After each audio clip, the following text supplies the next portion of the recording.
Hello and welcome to a Let's Play in Crusader Kings 2 Return of Rome. As always, this is... Yes, you have a kid, Decius.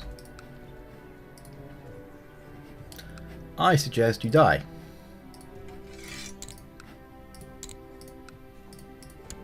I suggested you die. We've spoken about this. I don't have as much money as I used to. Thank you. Right. Holy War. Thank you. And the war's over. Excellent. About time. We've been wanting this war over for a number of years, perhaps, eh? Heh, loon. Right. What duchy are you part of? Luxembourg. Don't know why I said it that way. I apologise. Loon. There we go. Right. Ah. Okay. Good. I want to make sure there wasn't a bastard trait, because no family. That means not one of mine.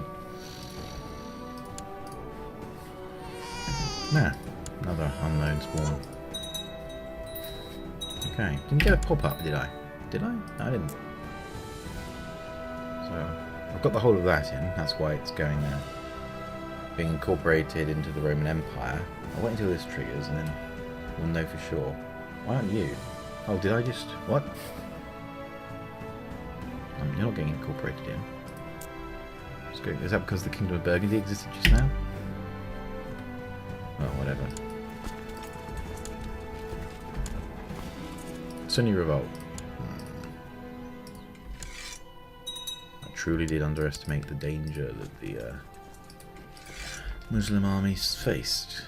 That war shouldn't have gone on as long as it did, or been as close to defeat as it was. You. What are you doing as a Paulican?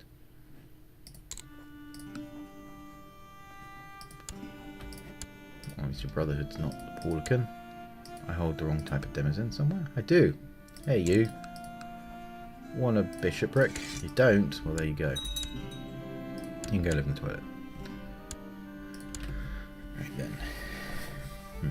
Now it's become...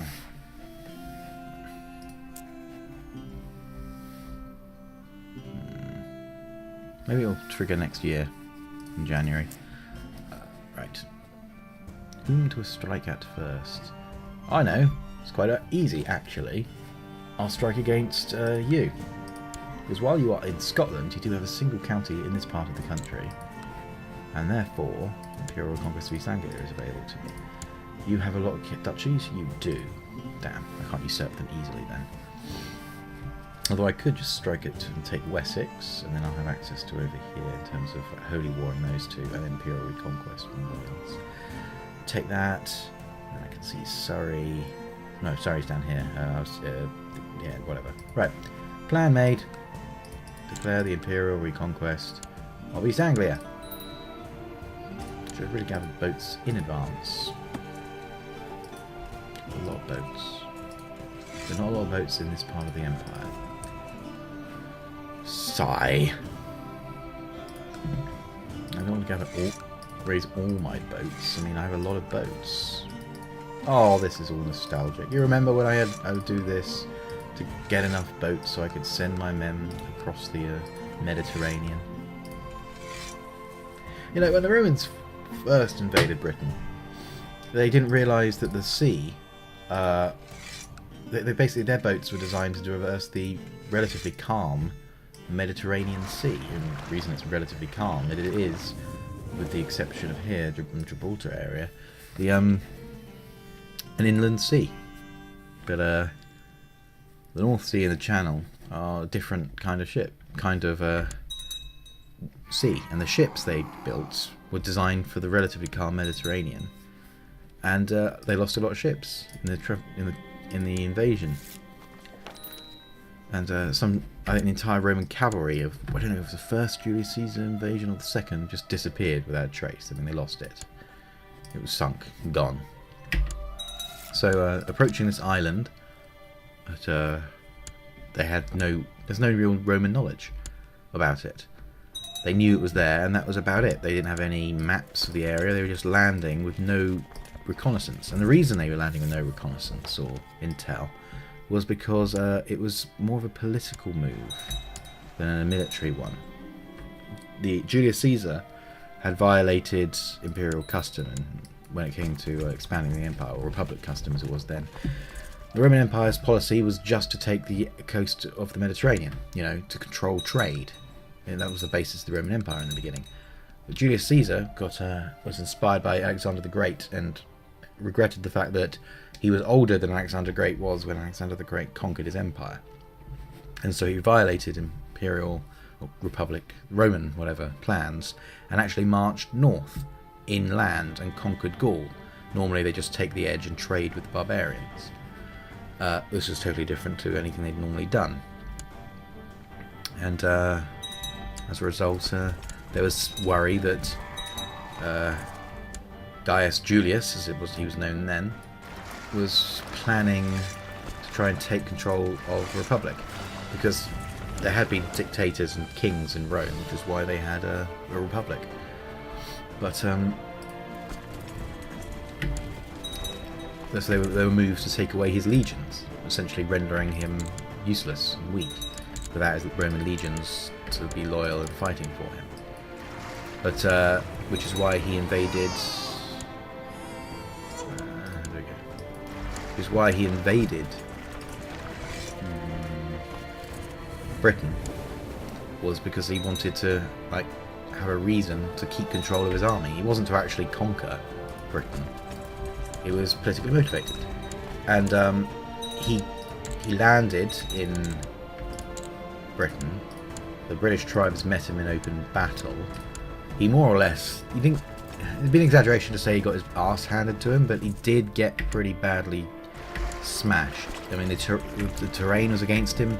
The British were up on cliffs, and he was down on the beach. I mean, it was a pretty bloody battle, and he lost quite badly in some respects. But he's sent to Rome, saying he'd won, and added a new province to the empire, namely Britain. Britain was now a province of the Roman Empire, apparently. And he withdrew and went back to Gaul, and there was a triumph held in his name, raising his his popularity in Rome has improved. Oh wait, no, that's not going to take it properly.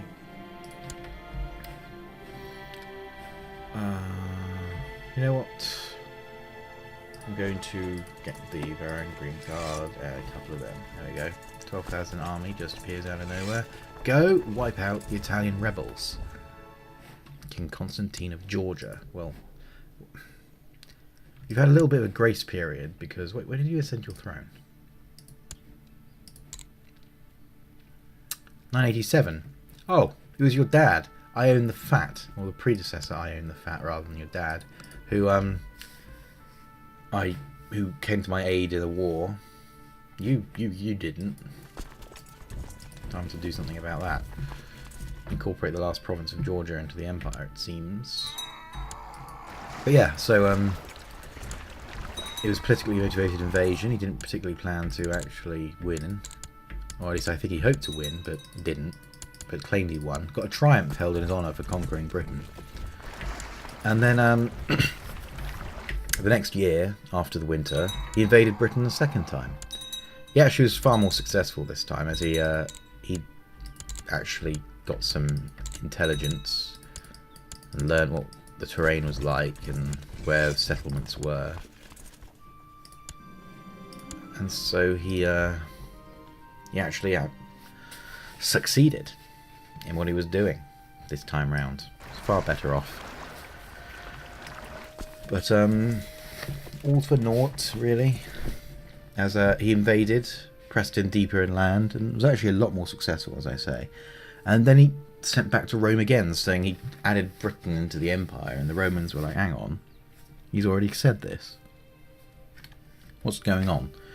And before Caesar, Duke Gaius Julius, could actually secure his hold on Britain, or he actually enforce it, because he could have, with what he had, conquered Britain.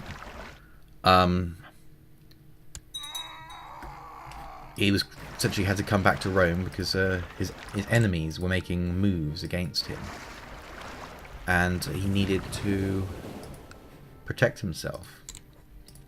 I wonder, Imperial Reconquest of Lancaster. You know what? Why not? I don't need to do this all. I'm going to do this as bitty as I want, here and there, because by striking here it gives me perfect strike at Northumbria, and then I can Holy War Jorvik, and I've got this foothold, but I want to take... I've got just random bits here and there. Interesting. I'm going to... I can't offer vassalization because I must be at peace. Well, I'm clearly not at peace. I'm going to Imperial Reconquest Wessex, because that puts me right next to here and in position to Holy War along there. I don't need to be particularly... See, I've got a castle here. Why have I got a castle there? When did this happen? Oh, what? If these holy... Is this the Holy Order? Yeah, this is the Holy Order. That's why I've got them. Okay. Suddenly it all makes sense. For the Empire! But yeah, so he had to come back to Rome to exert his own position and authority, and he succeeded. He won. Savoy. Right. Just didn't think the army had got round to being there yet. Someone else must have smooshed it up for me. Thank you.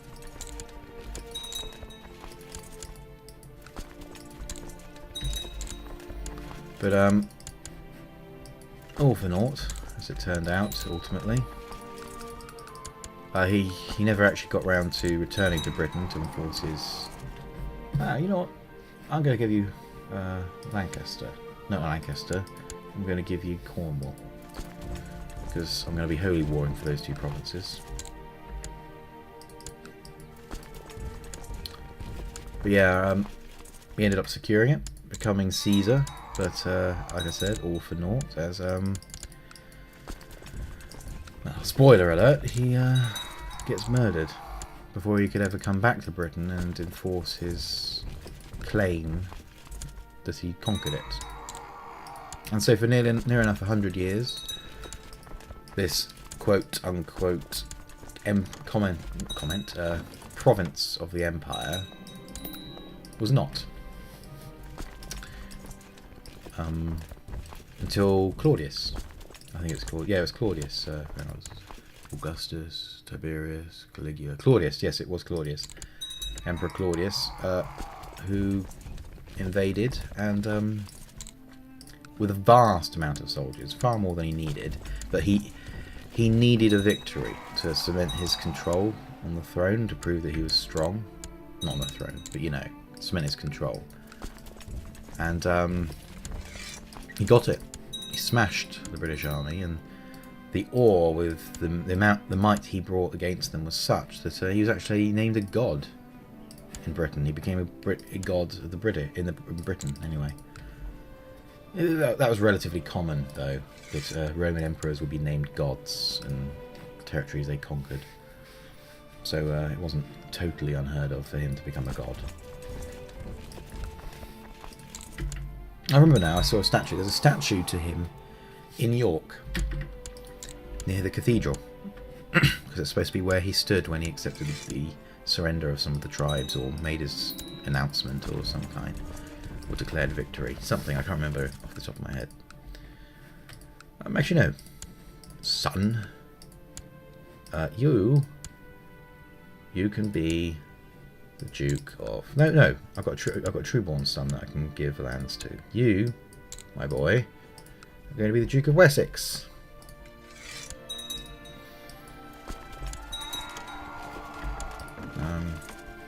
Okay. Actually, no, I'll take Northumbria. Declare holy war for Cornwall. Ooh, you've got territory. Gwynedd, Mercia. I'm going to take Cornwall there. And you... I'm going to take holy war for Cornwall.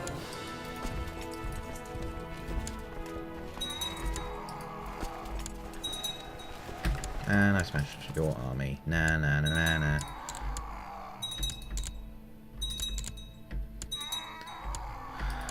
So yeah, and that's the story of Britain being incorporated into the Roman Empire.